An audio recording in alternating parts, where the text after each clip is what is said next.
Okay, welcome back to FSC. We're on to episode 3 of the friendship experiment. And if you're out of the loop, go back and watch the last 2 episodes. We are exploring an experiment and making our own experiment of something that a psychologist in the 90s set up. So here we are. Whew. All right. This is going to be the deepest one. And if you want to be part of the experiment, there's a link in the show notes so you can join our podcast discussion group chat where we're bringing our fangirls along with us, and then we're going to do live events and some other stuff on the podcast, which I'm really excited about. In the last episode, I was actually thinking about something I said around friendship and what I value in friendship. And it's like an obvious answer, but you know when people say there are people that give you energy and there are people that drain your energy? I value friendships that give me energy and not drain. And you know, that can also mean like the friends who can like sit on the couch in silence and talk about nothing. I love that. Okay. So we're up to the last 12 questions. And here we go. Also, have you seen my merch? I'm just like so happy with this. It's so cute. All right. We're going to have to adapt these on the spot, remember, because I haven't read them. We're doing this in real time. 25. Make 3 true we statements each. For instance, we are both in this room feeling. Okay, I'm going to make my 3 statements. And if you'd like to make your 3 statements, you will join the link in the show notes to be part of the experiment. 3 true we statements, as in we. Okay. We are both in this podcast experience listening and trying something new together. I'm delivering the answers at the moment. You're listening to a new format of the show. You're being invited to partake in the show. That is a true statement. It's a bit like there's some assumptions happening here, but gosh, I don't know how to answer this one. Okay. I think that if you're listening to this and you're into the 3rd episode, it's likely that you also share some of the feelings that I share around screen and phone addictions and that kind of lacking of friendship and connection and joy in this world that's kind of become super AI everything. And so I think my second statement would be we are craving more connection and joy and friendship. And my third we statement would be we are interested and curious and ambitious and working towards our dream life and our goals and what we want to achieve, both professionally and personally. That's my 3 we statements. I don't know if that's right, but that's how I've answered it. Okay, 26. Complete this sentence. I wish I had someone with whom I could share. I feel like I've talked about singing so much, but I wish I could have someone with whom I could sing with confidence. Like, like a duet. That would be cool. Like kind of like someone that you're able to kind of like, actually, you know what it is? It's also kind of like the having a like a business partner or a co-founder or, you know, a co-host or something, like having someone to like be on the journey with. Maybe the answer is I wish I had someone sitting right over there. Yeah, I think like sometimes it would be cool to have just like someone who's involved in a project like the podcast and we're having fun together and we're creating together, whether that would be singing or dancing or the podcast or something creative, something different. I think that's my answer. Whew. Okay.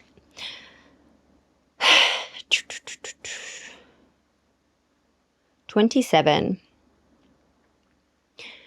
If you were going to become a close friend with your partner, what would be important for him or her to know? Well, that's odd because we are already close friends. So if I was going to become a close friend with someone new listening to this podcast, what would be important for him or her to know? I don't know. Maybe I'm going to go for silly and funny. A new close friend. I love pickles. I love capers. I love baby animals. I love having fun. That's a really tough one. I don't know how to answer that one. Okay, that's 27. Done. Capers, pickles, baby animals. I guess this is where they're becoming a little bit designed for a partner and modern intimacy. So we need to adapt this one as well. Question 28. Tell your partner what you like about them. Be very honest this time, saying things that you might not say to someone you've just met.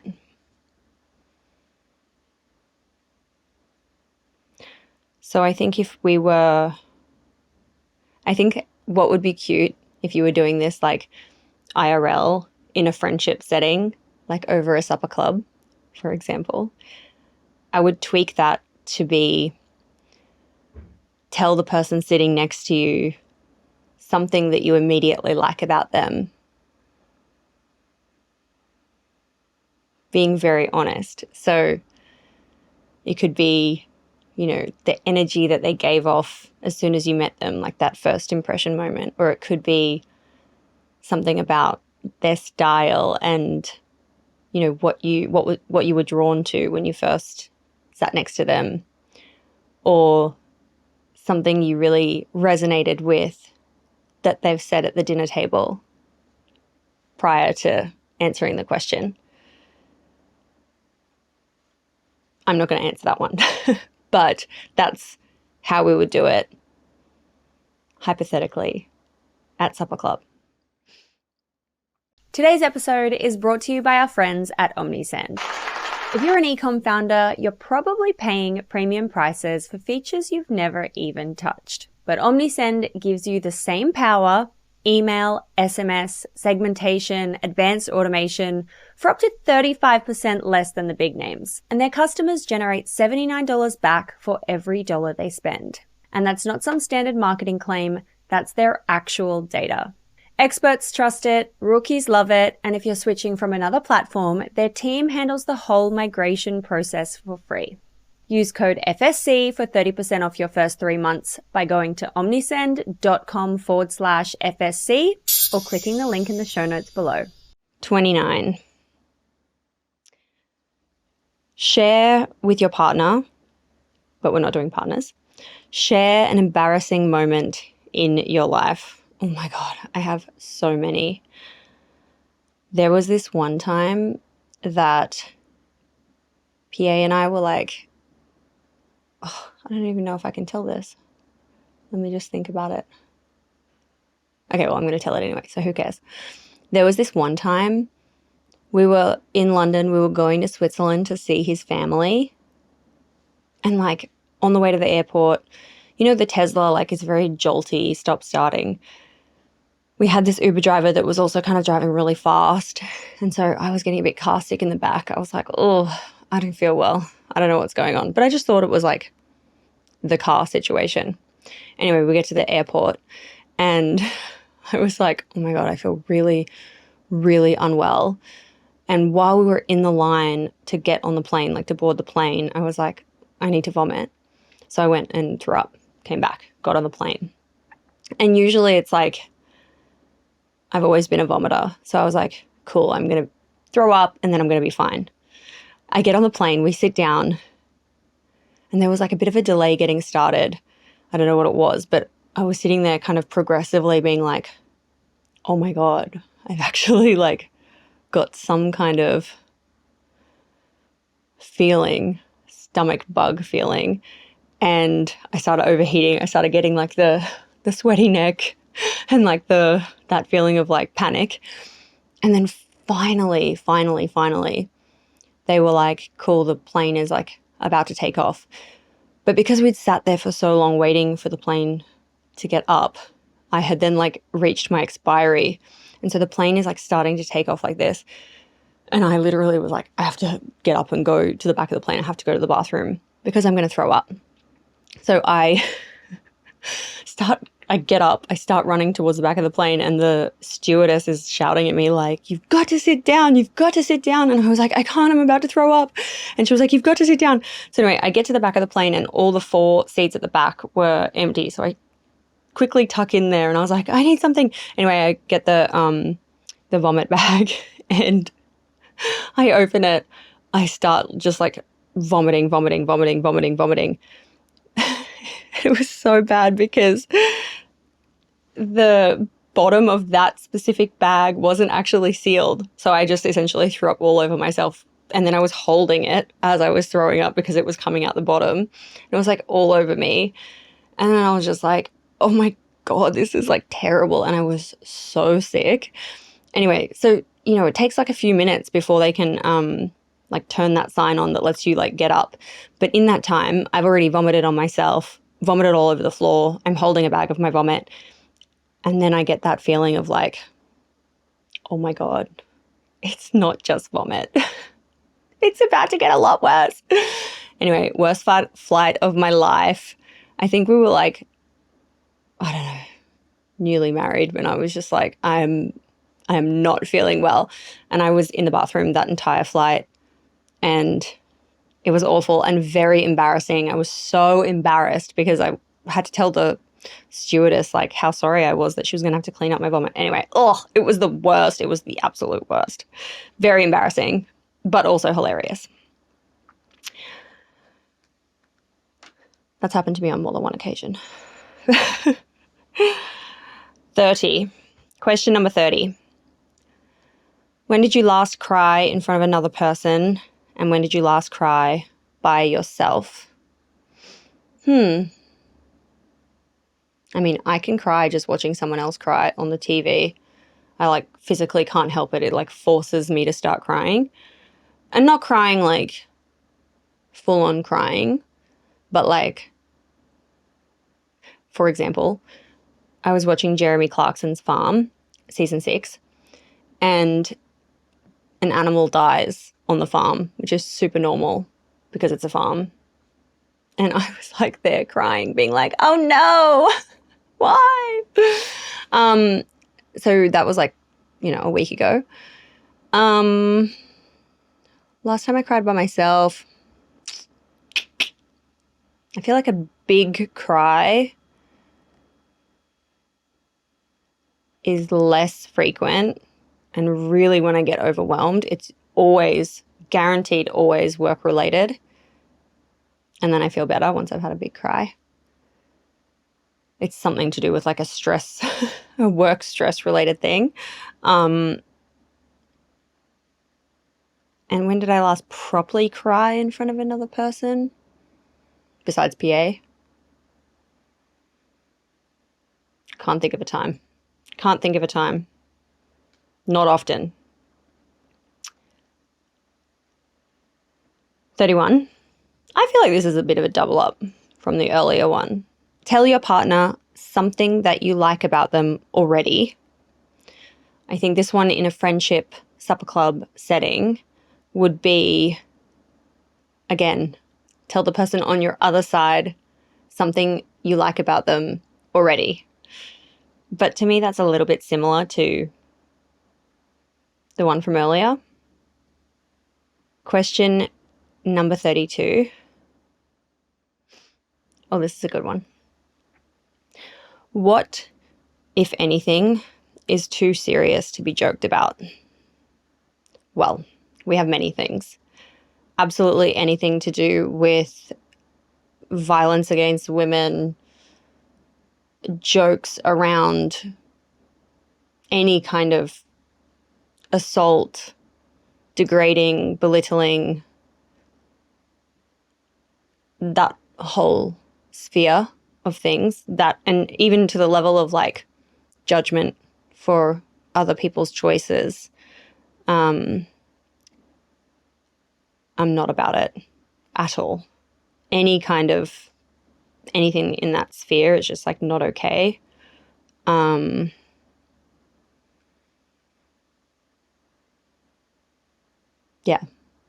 that's my answer. 33.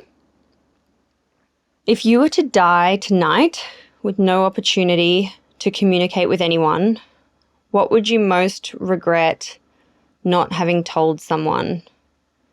And why haven't you told them yet?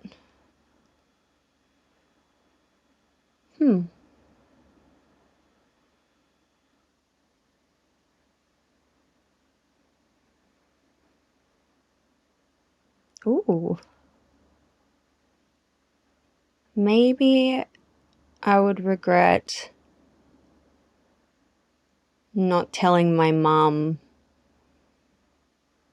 how much I love, cherish, adore her and my upbringing. I'm not a great communicator, probably, as you can tell. Yeah, I think that kind of like those deeper conversations with her, I would regret that. Question number 34. Your house containing everything you own catches fire. After saving your loved ones and pets, you have time to safely make a final dash to save any one item. What would it be and why? Oh!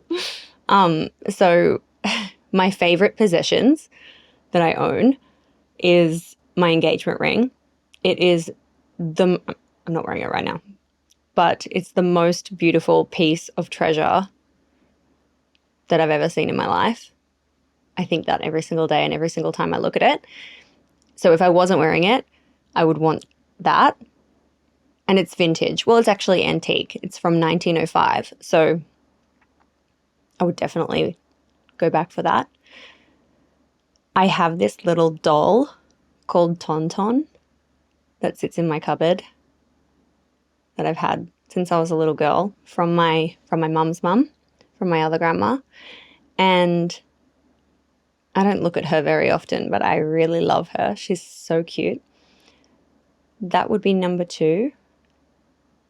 Actually, maybe number 2 would be, I guess photos can be reprinted. We have a lot of film photos and a lot of film albums. So they're replaceable. Yeah, okay. My engagement ring and my doll Tonton.